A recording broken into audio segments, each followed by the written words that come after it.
আসসালামু আলাইকুম। সংবাদে আপনাদের সবাইকে স্বাগত জানাচ্ছি। আমি ফিরোজ তোহা। শুরুতেই আরবে কেবলস সংবাদ শিরোনাম। পুরোদমে ইরান, ইসরায়েল এবং নিরীহ ফিলিস্তিনিদের মাঝে ভয়াবহ যুদ্ধ চলছে হামলা পাল্টা হামলা।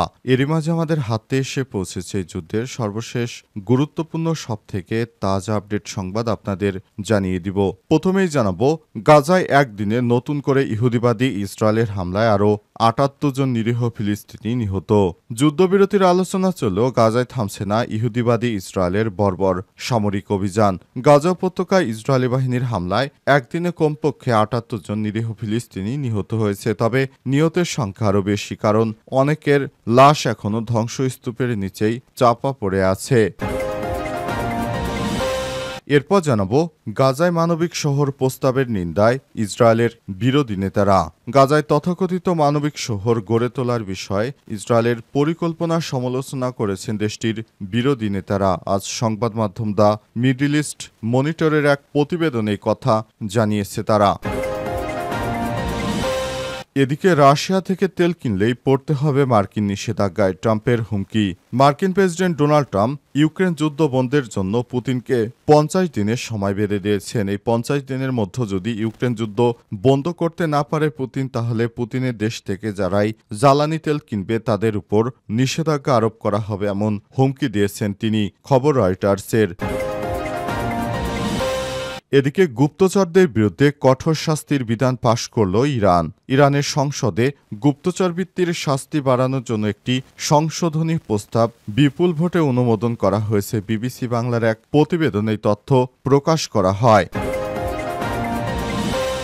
এবং সর্বশেষ জানাবো, মিটফোর্ডে হত্যাকাণ্ডে দলীয় ইস্তেহার প্রকাশ হয়েছে বললেন সেলিম উদ্দিন। গণবিরোধিতার কারণে বিশেষ গোষ্ঠীকে দেশের মানুষ অনেক আগেই হলুদ কার্ড দেখিয়েছে, আর মিটফোর্ডের ঘটনায় বিএনপিকে সবাই লাল কার্ড দেখিয়েছে।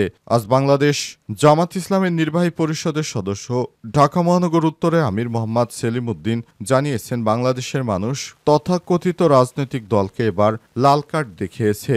সবাই বুঝতে পেরেছে ১৭ বছর তারা ক্ষমতার বাইরে থেকে কি পরিমাণ জুলুম নির্যাতন শুরু করেছে দেশের মানুষের উপর। প্রিয় দর্শক, এতক্ষণ শুনছিলেন সংবাদ শিরোনাম, এবারে বিস্তারিত। তবে তার আগে বন্ধুরা, অনুরোধ থাকবে এই সংবাদটিতে একটি লাইক দিন। এই চ্যানেলে আপনি নতুন হয়ে থাকলে আমাদের সংবাদটি দেখতে দেখতে চ্যানেলটি সাবস্ক্রাইব করে রাখুন। কমেন্ট করে বন্ধুরা আপনার মূল্যবান মতামত জানিয়ে দিন আপনি বিশ্বের কোন দেশ থেকে বা বাংলাদেশের কোন স্থান থেকে আমাদের সংবাদটি দেখছেন এবং শুনছেন। আর বন্ধুরা, গাজা যুদ্ধে আপনি যদি নিরীহ ফিলিস্তিনিদের ভালোবেসে থাকেন, কমেন্টে ইয়েস লিখে বিশ্ববাসীকে জানিয়ে দিন। সংবাদটা আপনার সোশ্যাল মিডিয়া ফেসবুকে শেয়ার করে বন্ধুদেরও দেখার সুযোগ করে দিন। এবারে বিস্তারিত। গাজা একদিনে নতুন করে ৭৮ জন ফিলিস্তিনি নিহত। যুদ্ধবিরতি আলোচনা চললেও গাজায় থামছে না ইসরায়েলের বর্বর সামরিক অভিযান। গাজা উপত্যকায় ইসরায়েলি বাহিনীর হামলায় একদিনে নতুন করে কমপক্ষে ৭৮ জন ফিলিস্তিনি নিহত হয়েছে। নিহতদের মধ্যে অনেকেই ত্রাণ নিতে গিয়েছিলেন। খবর আল জাজিরার। ফিলিস্তিনের সংবাদ সংস্থা ওয়াফা জানিয়েছে, সোমবার দক্ষিণ গাজার রাফা শহরে একটি ত্রাণ বিতরণ কেন্দ্রের কাছে ইসরায়েলি হামলায় কমপক্ষে ৫ জন নিহত হয়েছে। ইসরায়েল ও যুক্তরাষ্ট্র সমর্থিত গাজা হিউম্যানিটেরিয়ান ফাউন্ডেশন বা জিএইচএফ পরিচালিত ত্রাণ কেন্দ্রে হামলায় এই নিহতের সংখ্যা বেড়ে ৮৩৮ জনে পৌঁছেছে। গাজার দক্ষিণ অঞ্চল খান ইউনুসের বাস্তুচ্যুতদের একটি আশ্রয় শিবিরে ইসরায়েলি হামলায় ৯ জন নিহত হয়েছে। এতে আহত হয়েছে আরও অনেকেই। গাজার মন্ত্রণালয় বুরাইস শরণার্থী শিবিরে একটি বাণিজ্য ভবনে নিহত হয়েছে ৪ জন। এছাড়াও ইসরায়েল ও গাজায় সিটিতে হামলা চালিয়েছে। গাজা সিটিতে একটি ট্যাঙ্কারে রকেট হামলায় এতে ৩ ইসরায়েলি সেনা নিহত হয় বলে নিশ্চিত করেছে দেশটির সেনাবাহিনী। বার্তা সংস্থা ওয়াফা জানিয়েছে, গাজা সিটিতে হামলায় কমপক্ষে ২৪ জন ফিলিস্তিনি নিহত হয়েছে, আহত হয়েছে আরও অনেকেই। ২০২৩ সালের ৭ অক্টোবর থেকে গাজায় গণহত্যামূলক হামলা চালাচ্ছে ইসরায়েলের সেনাবাহিনী। গাজার স্বাস্থ্য মন্ত্রণালয় হিসাব অনুযায়ী অন্তত ৫৭,৮০০ জনের বেশি ফিলিস্তিনি নিহত হয়েছে এবং আরও ১,৩৭,০০০-এর বেশি মানুষ আহত হয়েছে। জাতিসংঘ গাজায় ত্রাণ অবরোধ তুলে নিয়ে সরবরাহ নিশ্চিতের আহ্বান জানাচ্ছে। জ্বালানি ও চিকিৎসা সরঞ্জামের অভাবে কার্যক্রম বন্ধ হওয়ার পথে অনেক হাসপাতাল। খাবারের অভাবে দুর্ভিক্ষের মুখোমুখি হাজার হাজার ফিলিস্তিনি। গাজায় মানবিক শহর প্রস্তাবের নিন্দায় ইসরায়েলের বিরোধী নেতারা।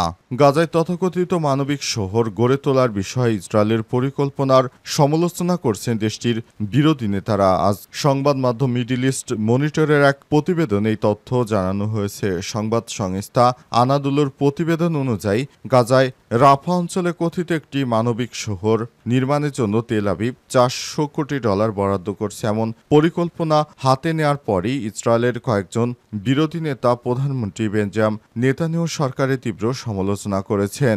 বিরোধী নেতা ইয়ার লাপিদ সামাজিক যোগাযোগ মাধ্যম টুইটারে বলেছেন, রাফায় মানবিক শহর নির্মাণের জন্য যে অর্থ ব্যয় করা হবে তা দিয়ে আমরা আমাদের শিশুদের ক্লাসের আকার কমাতে পারতাম, জ্বালানি এবং গণপরিবহনের দাম কমাতে পারতাম, ডে কেয়ার, ভর্তুকি ও কিন্ডারগার্টেন তৈরি করতে পারতাম। তিনি আরও বলেছেন, মধ্যবিত্ত শ্রেণীর অর্থ লুট করার পরিবর্তে যুদ্ধ বন্ধ করুন এবং জিম্মিদের ফিরে আনুন।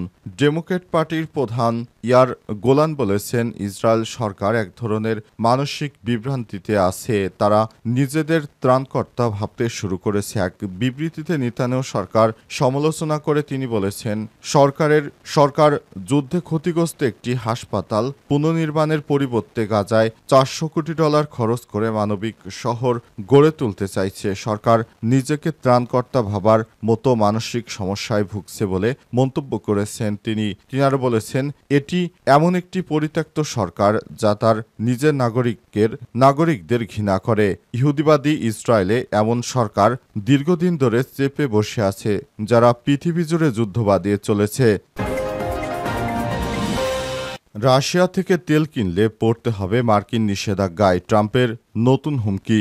মার্কিন প্রেসিডেন্ট ডোনাল্ড ট্রাম্প ইউক্রেনকে নতুন অস্ত্র দেওয়ার ঘোষণা দিয়েছেন। পাশাপাশি তিনি রাশিয়াকে 50 দিনের আলটিমেটাম দিয়েছেন। তিনি রাশিয়াকে আলটিমেটাম দিয়ে জানিয়েছেন, 50 দিনের মধ্যে যদি ইউক্রেন যুদ্ধ বন্ধ না হয় তাহলে রাশিয়া থেকে যারা তেল কিনবে তাদের উপরও নিষেধাজ্ঞা দেওয়া হবে। মস্কোর বিরুদ্ধে ক্ষেপে গিয়ে ট্রাম্প আজ এমন সিদ্ধান্ত নিয়েছেন, খবর রয়টার্সের। ট্রাম্প এবং পুতিনের মধ্যে দীর্ঘ সময় ফোন আলাপে কথা হওয়ার পরও ইউক্রেন যুদ্ধ নিয়ে কোনো ফলপ্রসূ আলোচনা হয়নি। বরং এরপরই ট্রাম্প ইউক্রেন যুদ্ধ নিয়ে ক্ষেপেছেন। তিনি রাশিয়ার উপর ক্ষেপেছেন, পুতিনের উপর ক্ষেপেছেন। পুতিনকে তিনি সরাসরি জানিয়ে দিয়েছেন 50 দিনের মধ্যেই যুদ্ধ বন্ধ করতে হবে। যুদ্ধ যদি পুতিন বন্ধ করতে ব্যর্থ হয় তাহলে পুতিনের উপর এবার নিষেধাজ্ঞার খড়গ নেমে আসবে। পুতিনের রাষ্ট্র যেসব দেশে অর্থাৎ চীন ও ভারতের উপরে যেসব তেল রপ্তানি করে ভারতের কাছেও চীনের কাছে সেসব তেল কিনতে পারবে না এই দেশ দুটি।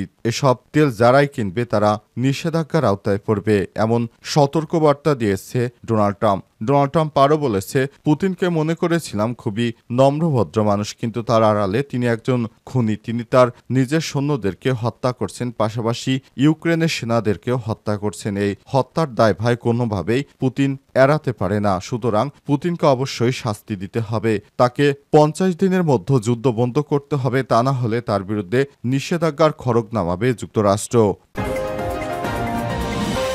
মিটফোর্ড হত্যাকাণ্ডে দলীয় ইস্তেহার প্রকাশ হয়েছে বললেন সেলিম উদ্দিন। গণবিরোধিতার কারণে বিশেষ গোষ্ঠীকে দেশের মানুষ অনেক আগেই হলুদ কার্ড দেখিয়েছে, আর মিটফোর্ডের ঘটনায় তাদের জনগণ লাল কার্ড দেখানোর কাজ সম্পন্ন করেছে বলে মন্তব্য করেছেন বাংলাদেশ জামাত ইসলামের কেন্দ্রীয় নির্বাহী পরিষদ সদস্য ঢাকা মহানগর উত্তরের আমির মোহাম্মদ সেলিম উদ্দিন। আজ রাজধানীর পল্লবী 2 ওয়ার্ডে কমিউনিটি সেন্টারে ইউনিটি দায়িত্বশীল সমাবেশে প্রধান অতিথির বক্তব্যে তিনি এসব কথা বলেছেন। দলের বিপ্লবী জোন পরিচালিত অধ্যক্ষ নাসির উদ্দিনের সভাপতিত্বে বিশেষ অতিথি হিসেবে ছিলেন Yusuf secretary general doctor Mostafa Faisal Parvez.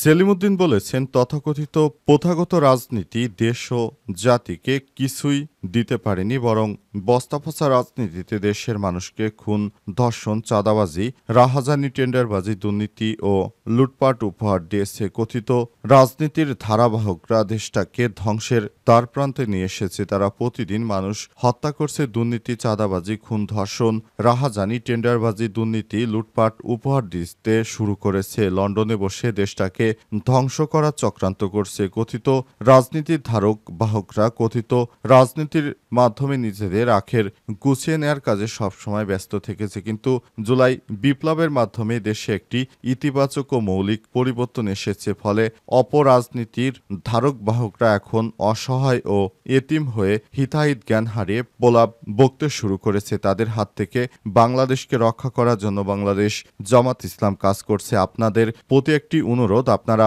Bangladesh Jamaat ইসলামের পাশে দাঁড়ান। এই ষড়যন্ত্রকারীদেরকে আর প্রশ্রয় দেবেন না।